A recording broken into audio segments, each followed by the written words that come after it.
Hi Drew, it's Friday the 6th of March 2015. We are going to Oxford with the JCR committee, waiting at the bus stop currently. And after an arduous 4-hour coach journey, we arrived at the other place, graciously greeted by some of the Merton committee members. As we arrived at approximately 6 o'clock, not much time remained before the 7 o'clock formal. So, after a brief tour of the college, we went to said formal, which was, as expected, pretty much identical to that of Peterhouse's. At formal, we decided to switch to Cambridge pennying rules, causing a bottle of wine to pass through my gullet, and then we ventured into the college bar, where we all prepped to go clubbing until a ripe 1:38 in the morning. After a couple of hours of sleep, we ate breakfast, said our thank yous and goodbyes to Merton, and then I left the rest of the Peterhouse committee to explore Oxford. Apparently this is the bridge that's in all of the Oxford photos, though I personally haven't seen it.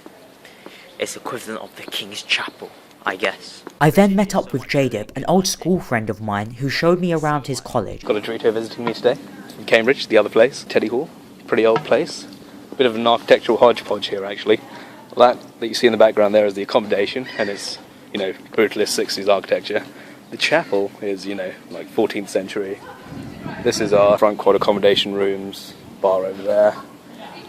Old chapel here in the shadows. And alas, it was time to go back, where maths dessert awaited me. From what I saw, Oxford is almost identical to Cambridge.